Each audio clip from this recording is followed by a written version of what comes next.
Hi, everybody. This is Pastor Alan Hathaway. I'm glad you joined me for this particular message. I am looking at our relationships over these 3 Sundays. I began last Sunday by talking about the responsibility in relationships. I want to talk to you a little bit about the plan of marriage as a relationship concept. I had an unusual event. I've been thinking about this particular series of messages and this particular message as unique in that because it's just before Valentine's Day. I knew I was going to be talking about marriage, and I have for many, many years tried to understand this concept of Christian marriage and the transformation that it made in culture. And we don't often think about that. We see all kinds of things, especially in our modern culture, that detract from that. But the idea of Christian marriage made a dramatic impact on human culture. And I know that that goes back to the statement of Jesus in Matthew chapter 19, and also as it's reflected in Mark chapter 10. Jesus would give us an idea of the plan of marriage, the purpose of marriage in human culture. And I wondered why that was so necessary, because certainly within the Jewish culture, there was the idea of marriage and certainly the idea of creation in marriage. But as I thought about it, and as I looked at what the Apostle Paul says in 1 Corinthians chapter 7, I actually woke up in the morning with this laid out for me in my thinking process, and it struck me. In the Roman culture at the time of Jesus and throughout human history, there have been basically two views of marriage that have predominated. The first view is the one that the Romans viewed and that, or held, was the idea of it being a contract, very much like a business contract. The two partners in the marriage joined their resources together, and with those resources, they made their lives better or hoped to make their lives better. But very often, the selfishness of one partner broke the relationship apart. It shattered it in pieces. The other side of it was the idea of a treaty between families and nations, and those marriages were arranged by families. They were tightly controlled and tightly dominated. And that was common within the Greek culture at the time of Jesus and within the Jewish culture. So there was this idea of a treaty, the idea that if you violated that treaty, it brought destruction in the culture and in the family. The idea, though, that Jesus brings to the table is a very different one. He is caught in Matthew chapter 19 by a Pharisee the Pharisees who are very much wanting to create dissension in the ranks of Jesus's disciples. It's a growing movement and they're fearful of it.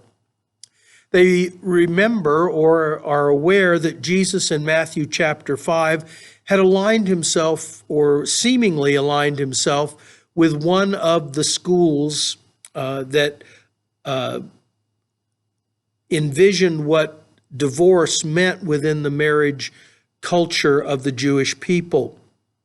There were two Jewish schools of thought at the time of Jesus. One was Hillel, the school of Hillel, which viewed a very broad understanding of divorce. It was based on Deuteronomy chapter 24, and the idea that a man, for almost any reason, could give a woman a writ of divorce, and it fit very well within the Roman culture because that was the way Roman culture operated. There was very little controls on this concept of divorce within their culture, and in Roman culture, very little controls on the idea of marriage. You could simply declare yourself married or declare yourself divorced. The only reason for the Roman government to become involved is if you had a contract of marriage and it involved assets that needed to be taken care of under Roman law. But other than that, there was little or no concern about the relationships between men and women and in the concept of family within that culture. And really the school of Hillel fit much more closely with that Roman idea of marriage and divorce. The other was the school of Shammai. And Shammai was a school which was dominated with the idea of marriage being a sacred contract, being as it were, a treaty that was unbreakable. And the idea was that only a violation of commitment, such as sexual infidelity, could break that union. And so it was very close to that. And Jesus in chapter 5 of Matthew on the Sermon on the Mount had talked very pointedly about this, and very clearly his statement there would have made the Pharisees believe that he was aligning with the school of Shammai. But what's interesting there is that Galilee was very much of that mindset. The Jewish people in Galilee were of that particular school of thought in general, and the Judean Jewish people were very much of the thought of the school of Hillel. And so there was a division between them. And certainly the Pharisees thought that they could stir the pot with this question. And they asked Jesus in Matthew chapter 19, is it lawful to divorce one's wife for any cause? It's an interesting statement, and it certainly is designed to create confusion and conflict among the disciples of Jesus.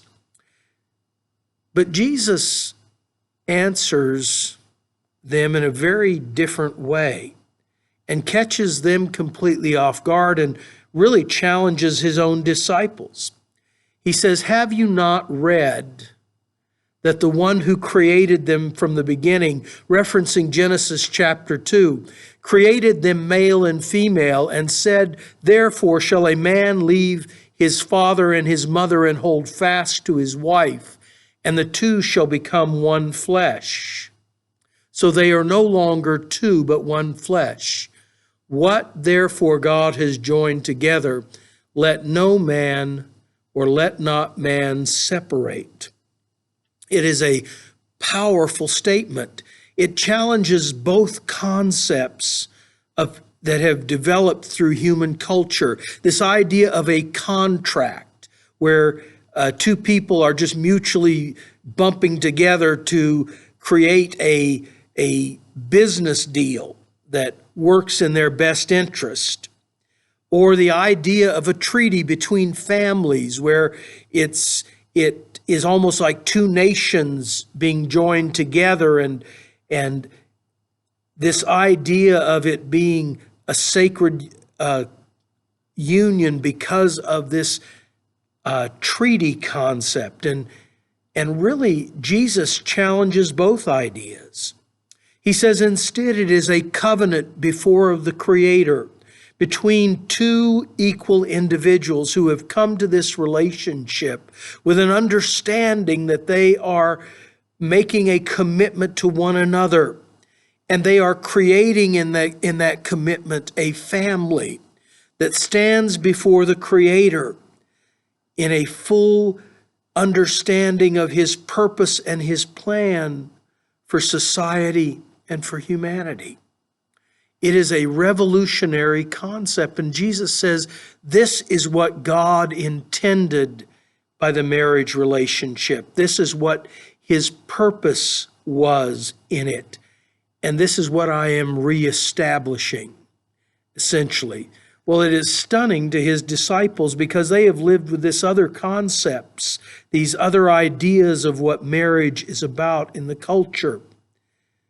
But Jesus says it is something very different. And his disciples take him aside. Mark tells us and says, we want to know a little bit more about what you're talking about. And Jesus reiterates what he says, and not only reiterates it, but becomes more forceful in it. And they are stunned and they say, well, if this is the situation, I'm not sure I want to be married. I'm not sure I want to be involved in this way. And Jesus says, well, if you can't accept it, it's something that's going to have to come down the road for you. It comes down the pike, as it were, from the future to the future in this understanding. And this is what really Paul gathers in 1 Corinthians chapter 7.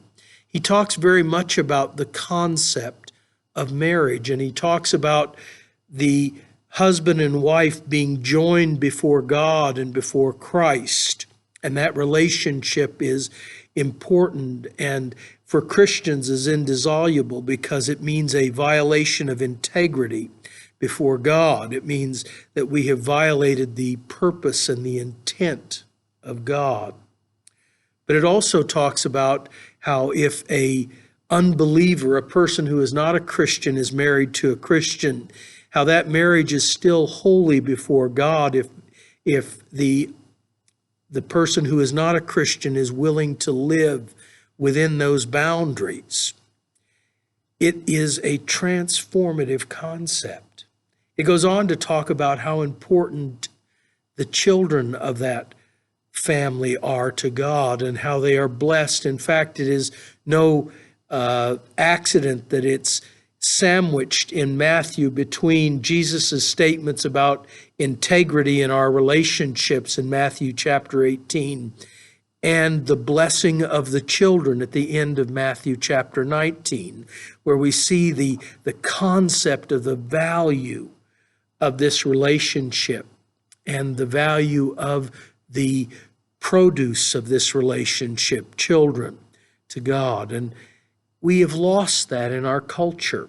We are losing it in our culture, this concept of a Christian marriage, a blessed union before God that produces a society that is of individuals who are responsible personally to God and responsible to other people.